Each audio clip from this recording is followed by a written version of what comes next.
Question number 9. In a sample of 61 U.S. adults aged 18 to 24 who celebrate Halloween, the mean amount spent on a costume was $42.10, with a standard deviation of $12.80. Do not round between steps. Round answers to at least 4 decimal places. What parameter are we estimating? So what do we have here? We basically have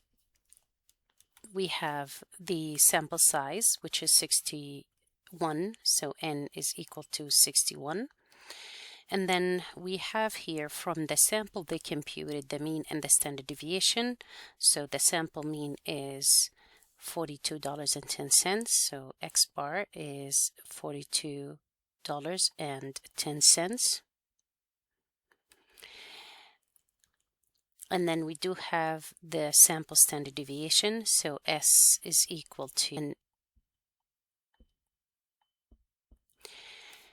So because we have the sample mean, that means the parameter that we need to estimate is the population mean. The symbol for population mean is mu. We can work this problem because unless the distribution is normal, we're not going to be able to work this problem. To check if this is a normal distribution, we check the sample size. So since the sample size here is 61, and we only need the sample size to be greater than or equal to 30 for the distribution to be normal, this checks out. So we will be able to work this problem because n is greater than or equal to 30. In our case, what is the point estimate for the parameter? Because we are estimating the population mean, the statistic we're going to use, or the point estimate, is X bar. So X bar is the point estimate for the population mean. And then what is the standard deviation of a sampling distribution of sample means? In other words, what is the standard error? The standard error, which is usually referred as sigma sub X bar, is equal to, in this case, we're going to use the sample standard deviation instead of the population standard deviation, divided by the square root of the sample size, which is in this case 61. So we can compute this separately on a sheet of paper, which is equal to 12.80 divided by square root of 61, and then we can estimate it to 5 decimals. And then we are going to use the calculator, the online calculator. In this case, we are finding the confidence intervals of means, because we have the mean here and the standard deviation. So it is estimating a mean, so t estimate of a mean. So we're going to find t-scores, and we're going to find the confidence interval. In this case, we want the margin of error for this part. We will do the rest using the online calculator. So let me show you the steps. First, let's compute the standard error. I'm going to go to another page, and I'm going to just kind of type 12.80 divided by the square root of 61.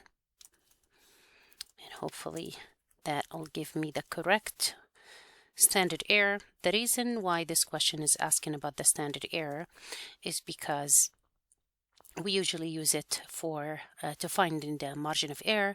We multiply the standard error times the critical value, and we get the t critical value, and we get to the margin of error that way.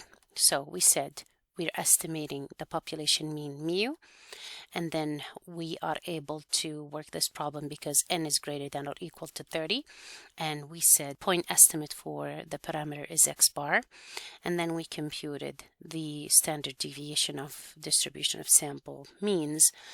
I'm going to just double check my answers just to make sure everything is right. Now for the rest, for the remaining, I'm going to use the calculator. So I will go again to t estimate of a mean, because I'm trying to find the margin of error, which involves confidence intervals. The sample mean was 42.10. So 42.10 The standard deviation was 12.80 or 8. The sample size was 61. And then the confidence level is 90%. And then I'm going to compute again.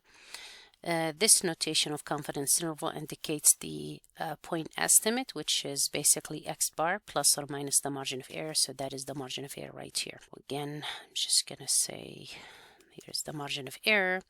And then if we were to repeat the same sampling process, we are 90% confident that the true average amount spent on Halloween costumes for US adults aged 18 to 24 is between the lower bound and the upper bound of the confidence interval. And if we go back to the calculator, it already computed the lower bound and the upper bound. So the lower bound is $32.36 and the upper bound is $44.84. And I can leave it like that without rounding it and then submit the answer, and everything looks correct here.